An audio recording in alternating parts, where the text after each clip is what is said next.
Can you imagine the crushing, soul-shattering realization when everything you've been told, every sacred promise, every strategic assurance, turns out to be a lie? Imagine seeing the impossible, the truly impossible, with your own eyes. Knowing in that single moment that your entire world, your country, everything you fought for, is utterly, irrevocably lost. Because that's exactly what happened to Japanese pilots on April 7, 1945, a day etched into history as one of ultimate disbelief and devastating comeuppance. They were told American fighters couldn't reach Tokyo. It was a myth, a fantasy, and then through the morning haze they appeared. Dozens of them. Not carrier planes, but land-based Army Air Force fighters, Mustangs, over Tokyo Bay, flying as if they owned the very sky of the imperial capital. That morning, as dawn broke over Tokyo, 91 P-51D Mustangs, sleek and deadly, tore across the sky, their engines roaring. Major James B. Tapp gripped his stick, his 6 wing-mounted 50-caliber machine guns loaded and ready. Below, Mount Fuji, majestic and serene, was a grim navigation point in a mission that was nothing short of revolutionary. We were flying 750 miles into the Japanese homeland, a distance military planners had, just 2 years earlier, deemed impossible for single-engine fighters. But then at 7 a.m. the skies exploded. Over 100 Japanese interceptors swarmed us, and the sight of our fighters over Tokyo, it shattered them. You could practically feel the psychological impact. These weren't limited-range Navy planes. These were long-range beasts, and they had somehow crossed a vast ocean to challenge Japan over its very capital. The Japanese pilots flying their fastest, most advanced fighters, the Nakajima Ki-84 Hayate, or Frank as we called it, alongside older, less capable aircraft, were staring defeat in the face before a single shot was fired. See, the P-51D Mustang had arrived in the Pacific with a legend already written in the skies over Europe. It had broken the Luftwaffe, making daylight bombing of Germany a reality. This wasn't just an American plane. It was an international marvel. An American aerodynamic design paired with the incredible British Rolls-Royce Merlin engine. The result? A high-performance, high-altitude, long-range fighter that could escort bombers all the way to Berlin and back. And now, unbelievably, from Iwo Jima to Tokyo and back. Its Packard-built Merlin engine, pushing nearly 1,700 horsepower, maintained its power at altitudes where Japanese engines with their simpler superchargers literally gasped for air. Our Mustangs could hit 440 mph at 25,000 feet, climbed to 42,000 feet, and were armed with 650 caliber machine guns. The math was devastatingly simple. 4,800 rounds per minute, 80 rounds a second. Each armor-piercing incendiary round could tear through armor, ignite fuel tanks, and shred engines with just a few hits. By late 1944, the P-51 was the fighter in Europe, a testament to American industrial might running 24/7. We were cranking out a new Mustang every hour. By the war's end, over 15,000 P-51s were built. That's more than Japan's total fighter production in the last 2 years of the war combined. The very long-range capability was a game-changer. With 2 big drop tanks, Mustangs could routinely fly 2,500 miles round-trip. Imagine flying from Los Angeles to Little Rock, Arkansas, entirely over open water in a single-engine plane, with no place to land but the ocean. It was insane, but we did it. The secret? The Merlin engine's incredible fuel efficiency, and the Mustang's laminar flow wing, which cut drag by 35%. It was aerodynamic genius. Now let's look at their side. The Nakajima Ki-84 Hayate, the Frank, was Japan's desperate answer. It entered service in June 1944, too late, too few. On paper it was formidable, high speed, excellent maneuverability, and cannons. But the reality? A different story. Those powerful 30mm cannons, only 50 rounds each. The 20mm cannons, 150 rounds each. Total ammunition, 400 rounds. Compared to our Mustang's nearly 2,000 rounds, it was a joke. Their engine, the Nakajima Hay-45, was theoretically powerful, but it was a complex beast, and that's where their nightmare began. Late-war Japanese production was a disaster. Quality control collapsed. Pilots learned to baby their planes. Engines were chronically unreliable, needing precise tolerances that their factories, under constant B-29 bombardment and lacking quality steel, just couldn't maintain. Landing gear frequently buckled on impact. Imagine landing after a brutal dogfight, only for your gear to collapse. Writing off a plane your country couldn't afford to lose and possibly killing you. A pilot they spent months training. The disparity was a brutal reflection of Japan's gamble on a short war and losing. While our factories were improving quality, theirs was deteriorating. Pilots never knew if their plane would even perform as advertised, if the brakes would work, or if they could climb high enough to intercept our bombers. By 1945, Japan had only built about 3,500 Ki-84s total, and most were grounded due to lack of parts, fuel, or qualified pilots. Of those that could fly, maybe half were truly combat-ready. And the fuel? A strategic catastrophe. We flew on 100-octane aviation gas, shipped across the Pacific. Japanese pilots were using whatever they could make domestically, often 87-octane or lower, sometimes as low as 80. It robbed engines of power, caused pre-ignition, and destroyed cylinders. Some units were so desperate, they tried supplementing their fuel with pine root oil, alcohol from sweet potatoes, even sake byproducts. Their engines barely started, ran rough, and often failed mid-flight. Can you even imagine the fear? On that first April 7th mission, our Mustangs linked up with 103 B-29 Superfortresses. Captain Art Bridge of the 45th Fighter Squadron recalled, "It was a real spectacle. The 29s looked like a school of giant silver fish swimming through the sky."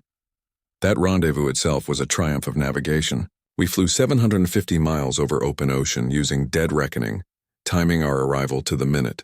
As we crossed Honshu, our pilots dropped their auxiliary wing tanks, silver glinting in the sun, tumbling to earth, some exploding on impact. And that's when the Japanese pilots experienced their first, chilling shock. Flight Sergeant Totanamizu, flying a Ki-84, later recalled his disbelief. "When we were scrambled, we were told enemy fighters were approaching Tokyo. We thought it must be a mistake. Perhaps they meant enemy bombers. When I saw the Mustangs with my own eyes, I thought I was dreaming. It was impossible. Our commanders had assured us that no American fighter could reach Japan from their island bases. Yet there they were, dozens of them flying as if they owned our sky. In that moment, I knew the war was truly lost." Major James B. Tapp, who'd become an ace, tore into a formation. His report was clinical. "They came at us in the traditional three-plane formation, but their coordination was poor. The flight leader would commit, but his wingmen often failed to follow through. They seemed hesitant, perhaps low on fuel or ammunition, or simply inexperienced. We dove through them with a 100 speed advantage, fired quick bursts, and zoom climbed back to altitude before they could react." This tactical breakdown was a result of their pilot training crisis. By 1945, most experienced Japanese pilots were dead.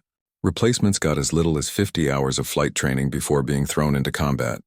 Our pilots? 600 hours before deploying. When the smoke cleared, our Mustangs returned to Iwo Jima. We claimed 26 Japanese planes destroyed for the loss of just 2 P-51s, a 13-to-1 kill ratio. That ratio would only improve. Soon, 20-to-1, even 30-to-1 became common. Our P-51s were simply superior, especially above 20,000 feet where most engagements happened. Our Merlin engines, with their two-stage superchargers, maintained sea-level power. Their single-stage superchargers meant their power dropped off a cliff. At 30,000 feet, a Ki-84 could barely manage 350 mm. Our P-51s were still hitting 420. Lieutenant Jerry Yellen, who flew the last combat mission of the war, described it vividly. "We'd spot them climbing up to meet us, leaving dark exhaust trails. But by 25,000 feet, they were wallowing like fish out of water. Their engines were smoking. We'd dive through their formation with our 50s blazing, the tracers looking like laser beams, and they simply couldn't match our speed in the dive or our zoom climb afterward. Our Merlin would sing as we pulled up, G-forces crushing us into our seats, while their radials would cough and sputter, struggling to maintain power. Our P-51s could dive at nearly 500 km/h and stay in control. Their fighters often experienced structural failure or control reversal above 400 mm. Their wings literally tore off. The pilot quality gap was immense.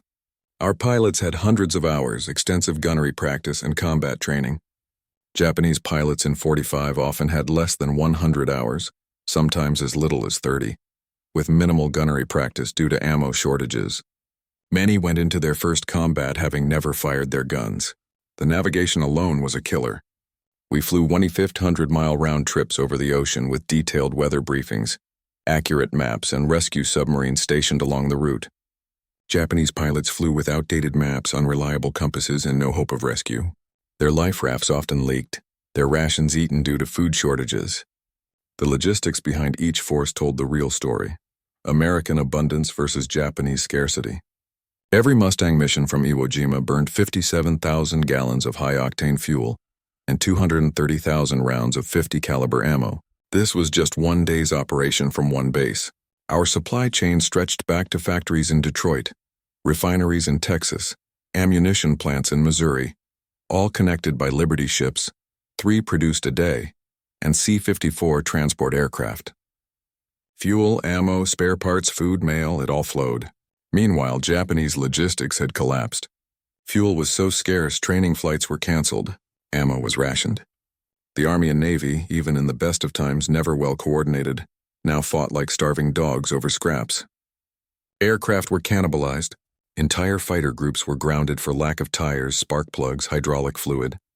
They tried making their own parts in primitive workshops, with predictably disastrous results. Our technological advantage wasn't just in the planes, it was in everything. Our pilots wore G-suits to prevent blackouts, had reliable oxygen systems and crystal-clear VHF radios. Their parachutes were inspected. Their life rafts had working radios and fresh supplies. Japanese pilots, often no functioning radios, unreliable oxygen, no G-suits. They faced each mission with fatalistic acceptance. Their farewell ceremonies before missions were literal. They expected never to return. Even our technology had limits. June 1, 1945, Black Friday to the Mustang men. 150 Mustangs flew into a blinding frontal system that wasn't supposed to be there. 27 aircraft lost in minutes, mostly to weather. Pilots disoriented, flying into each other, running out of fuel. It showed that even for us, these missions pushed men and machines to their absolute limits. But the impact on Japanese morale was catastrophic and irreversible. Captain Yoshio Yoshida, a Ki-84 pilot who survived, wrote in his diary, "The appearance of American fighters over Tokyo has shattered our confidence completely. We were told the B-29s were vulnerable without escort. Now we see Mustangs over the palace itself, strafing our airfields, shooting down our best pilots as if they were beginners. How can we defend the Emperor when the enemy's fighters roam freely over the sacred homeland?" The sight of those Mustangs with their invasion stripes, so confident, so numerous, tells us what our leaders will not. The war is lost and we are simply waiting to die. Major Tapp summed it up perfectly. Battling Japanese fighter pilots caused your adrenaline to flow, but getting from point A to point B was the hardest part. The ocean was endless, featureless, hypnotic. You'd check your compass constantly, wondering if it was wrong, if you'd somehow gotten turned around. 8 hours or more in that cramped cockpit, legs cramping, numb. Constant anxiety over flying a single-engine plane over a vast empty ocean where one mechanical failure meant certain death. But our Mustang cockpits, refined by years of combat, were ergonomically superior. Bubble canopies for 360-degree visibility, adjustable seats, logical instrument panels. Their cockpits, while improved, still had blind spots, awkward controls, and instruments that blurred under G-forces. Our armament, those .50 caliber machine guns, while seemingly less impressive than their cannons, were extraordinarily reliable. Stoppage rates below 1%, and we carried nearly 2,000 rounds compared to their 400. We could take ranging shots, engage multiple targets, and not worry about running dry. Their mixed armament meant different ballistic trajectories, making accurate shooting almost impossible beyond close range. And training, we fired thousands of rounds. They were lucky to fire 100. Many went into combat having never fired their guns at all. The Sunsetter's last aerial combat was August 10, 1945. 7 kills. Japanese resistance was almost token by then. Fuel shortages grounded most fighters, their tanks drained for kamikaze planes. Those that flew were often piloted by teenagers. Iwo Jima's Mustangs were credited with 206 Japanese planes shot down between April and August 45. That's 75% of all Pacific P-51 aerial victories. The strategic impact? Beyond aerial victories, our P-51s over Japan meant B-29s could bomb in daylight with precision, systematically destroying Japan's infrastructure. The psychological effect was devastating. Civilians saw American fighters strafing airfields, trains, shipping. The myth of the divine wind shattered. Lieutenant Colonel John R. Morgan flew photo recon missions over Japan. His reports revealed aviation collapse.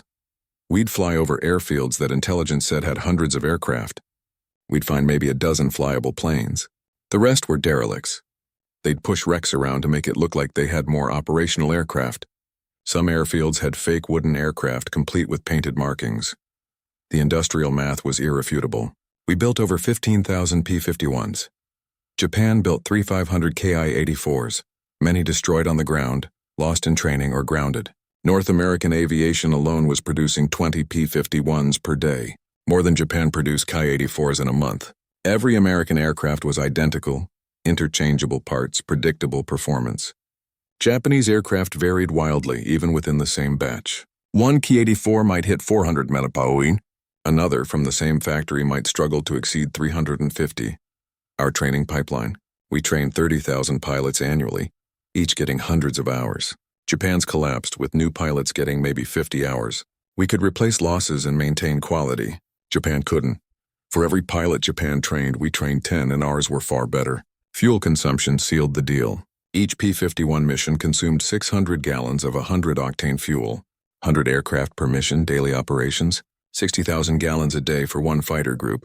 Our tankers delivered millions of gallons monthly. Japan, meanwhile, was trying to extract aviation fuel from pine roots. 200 stumps for 1 gallon of barely usable fuel.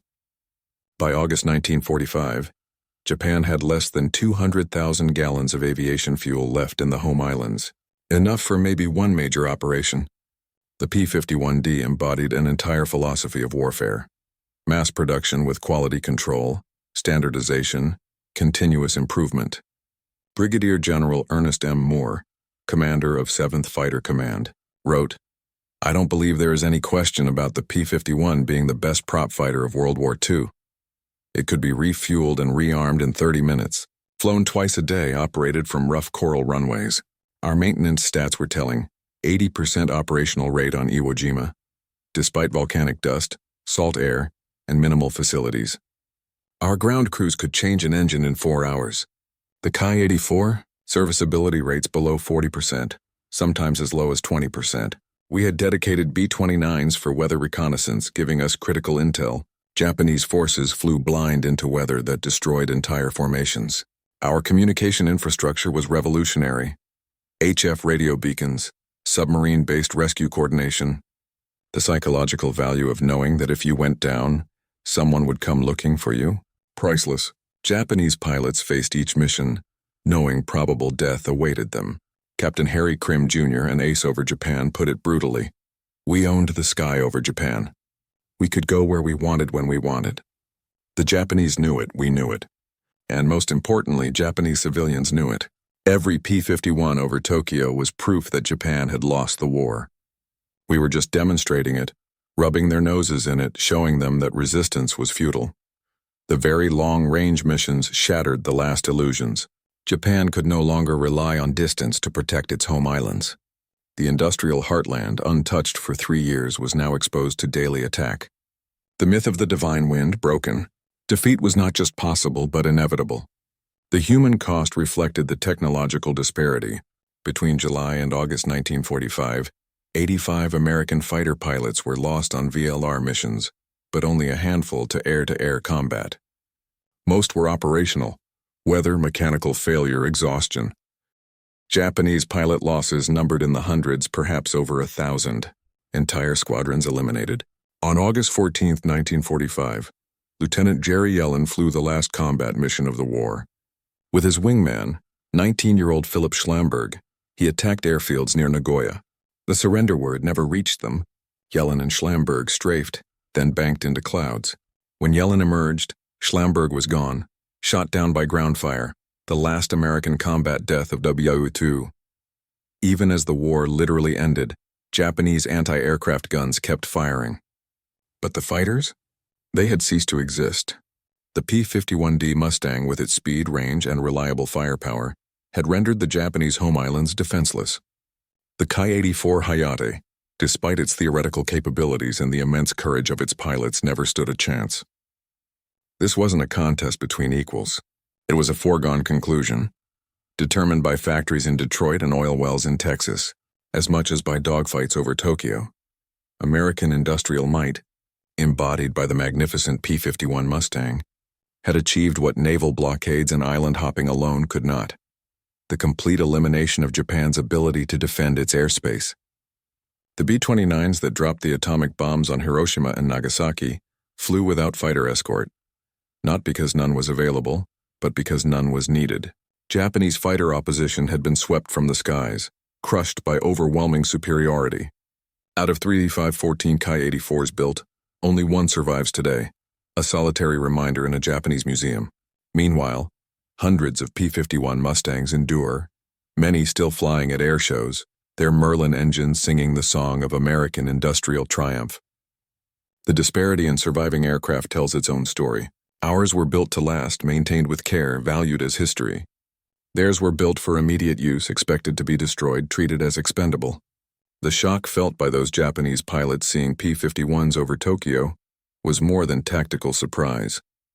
It was the stunning realization that American industrial capacity and technological advancement had made the impossible routine. Single-engine fighters flying 1,500-mile combat missions, arriving with enough fuel to fight for 2 hours, and returning safely to base, it was beyond Japanese comprehension or capability.